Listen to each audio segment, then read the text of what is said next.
This is a Poultry Health Today special report.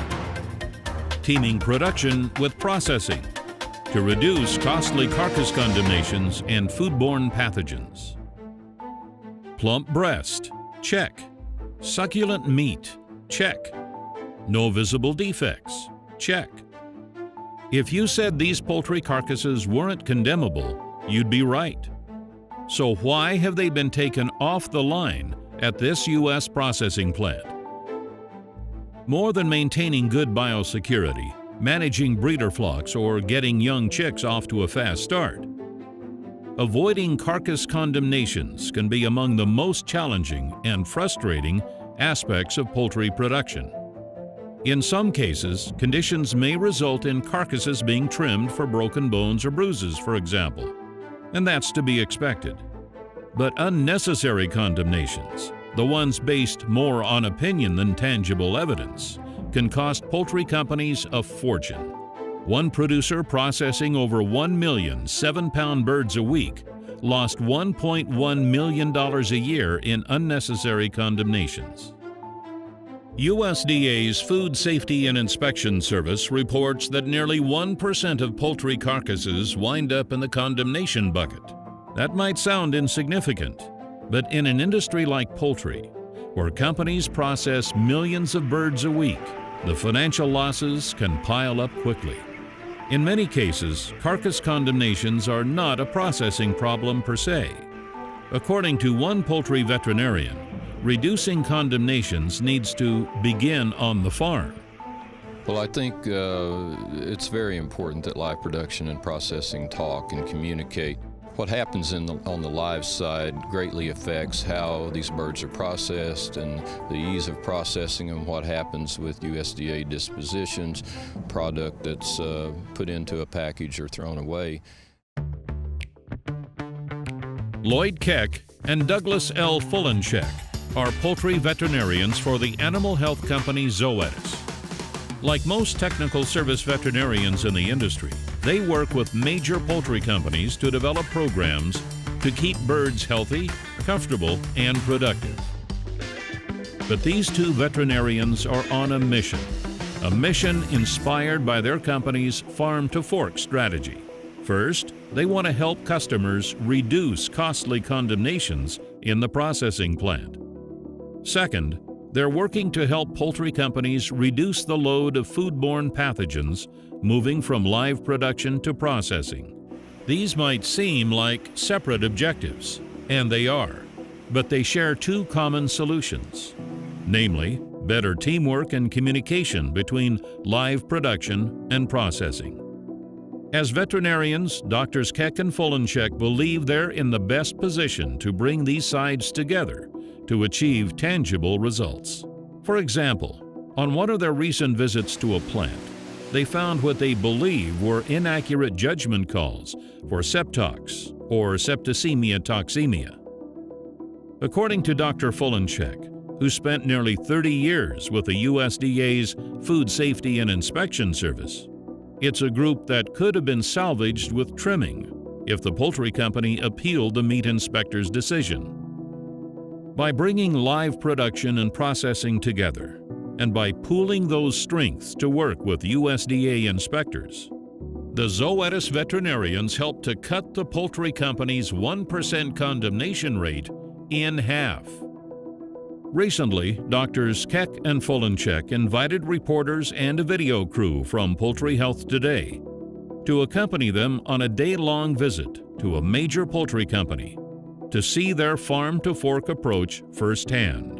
Their first stop was the customer's broiler complex to inspect birds to be processed the next day. I think husbandry is the majority of what happens on this farm and what drives bird health. And if we keep the birds healthy and the husbandry is good, then a lot of these issues seem to not occur or to take care of themselves.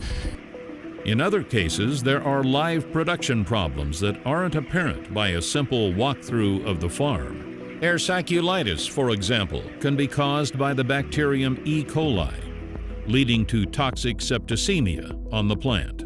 Then there's coccidiosis, the ubiquitous intestinal disease of poultry. Not only does coccidiosis hurt flock health and welfare, research shows it also can compromise the strength and elasticity of birds' intestines. That, in turn, can make them a higher risk for salmonella transmission in processing. Probably 80 or 100,000 birds where we're at today. So every day there's going to be some normal background, small number of birds that would die this mortality. But I'm going to make sure that that's what we expect. If it's elevated, try to figure out, make some observations. Are the birds lame? Do they have signs of respiratory disease? And what might be driving the mortality up? These birds, they're spread out evenly. They're not huddled up as if they were cold or maybe had a fever.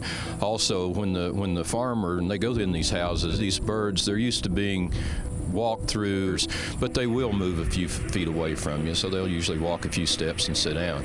And so if I walk in there and I don't see that normal movement, it could be because they don't feel well, they're lethargic, they're running a fever or higher body temperature, or they have a lameness, some sort of a abnormality with a bone or a tendon that would keep them from moving. Dr. Keck also examines the birds to ensure they are breathing normally. He says one indication of a potential problem is what he calls open mouth breathing. That's when birds that are struggling to breathe normally start to pull more air through their mouth than through their nares. What concerns him most are the silent health issues, the ones lurking in the flock but not apparent to casual observers. More specifically, he's looking for signs of subclinical disease. The subclinical diseases, the things we don't see overtly, the things that we have to do laboratory tests for or other testing. For example, infectious bursal disease, IBD, is generally a subclinical disease. We don't see the clinical form like we used to. And so that involves more detailed examination. And that would involve perhaps taking some of these birds that are sick or moribund and not feeling well, sacrificing a few, humanely euthanizing them and doing a dissection. And that's generally referred to as a post-mortem examination, a necropsy. Information from the necropsy is entered into a specially designed mobile app to document their findings and share it with the customer. Poultry View 360 is an app. It's a new system for us for entering field necropsies or traditional necropsies. And this is reports that we can send to customers once we get all the data entered into the system. So if we go in here to start new session, here's where we enter the date of the session. Here's the customer and all the information, whether they're conventional antibiotic free. We also put their feed programs, maybe their vaccination programs. Back at the processing plant, the birds are ready for inspection. So we're at the end of this slaughter and dressing process. Inspection occurs. The decisions being made by either plant sorters or a federal postmortem inspector, is this bird wholesome and unadulterated, and can it be passed and continue down the line? Or does this bird have some conditions that need to be corrected and then can be passed, and that's called pass with a restriction. Or in some cases, the bird is unwholesome or adulterated, it shouldn't enter the food chain, and it gets condemned. There's a fourth category which I think should be used more than it is, and that's hung back for veterinary disposition. These disease conditions are not always textbook, and so when a bird presents itself that may be unusual, then either the sorter or the postmortem inspector should hang that back for someone with more skill and experience at making that disposition decision to make that decision. Dr. Fulenchek says the decision to condemn carcasses must be supported by scientific fact. Furthermore, he says the poultry products inspection regulations spell out condemnation requirements quite clearly. So we're about to look in the barrel here and go through that with management and talk about on-target and off-target dispositions. When we pick a bird up and look at it, we want to talk about its fleshiness, how plumped it is, how filled out the breast, round the breast is. Then we talk about its hydration. Is it well hydrated, or is it ill and it's dehydrated because it's not been drinking or eating? We'll talk about the condition of the fat, because birds that are doing well and are not sick have a particular bloom to the fat. It's a nice, pretty, clean, crisp fat. Those that are sick or have an infection, the fat looks different. So when we're assessing this bird, we put all of that information together, including looking at the intestinal tract and all of the clinical signs that we see with this, and arrive at a decision to either pass it or condemn it, or pass with a restriction, or hang it back for veterinary disposition. Managing enteric and respiratory diseases is obviously critical to the health, welfare, and performance of poultry flocks. But good health is just as important to the processing side of the business. When birds are healthy, they're more uniform in size, which allows them to pass easily through the automated equipment. That also minimizes the chances of contamination with naturally occurring foodborne pathogens like Salmonella and Campylobacter. And we're making sure that they're adjusted properly. Even though they're adjusted properly, if the live production folks haven't withdrawn feed properly, the intestines can be enlarged from gas, and those enlarged intestines make it virtually impossible for the piece of equipment to perform optimally, and they will cut an intestine because it's ballooned up. So this is a point that's critical in the sanitary dressing of a broiler to assure that feed withdrawal is optimized. So the ideal feed withdrawal, or the target, is 8 hours, knowing that some of the birds are going to be off feed for 6 hours and some of them are going to be off feed for 10 hours. And this process of opening the intestinal tract and looking at the contents, looking at the quality of the intestine, we're going to assign a value about how long we think this bird's been off feed. The color of the liver, the size of the gallbladder, the presence of mucus in the lower intestinal tract, ballooning of the intestines. These are all indicators of the bird's health and nutritional status.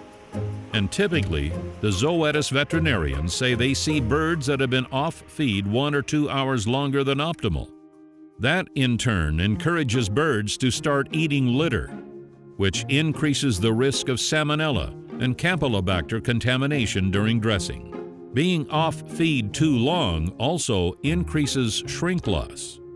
There needs to be this business relationship where they're working towards a common goal, that the live production folks are bringing in the best quality broiler that they can, and the processing plant people are making assessments to give them feedback about opportunities for that broiler to improve. Understanding the cause of condemnations and the need for trimming begins on the farm, exploring health and nutrition issues. It then continues at the processing plant, working with USDA inspectors and drawing on the flock's history, health, and welfare to challenge condemnations where appropriate.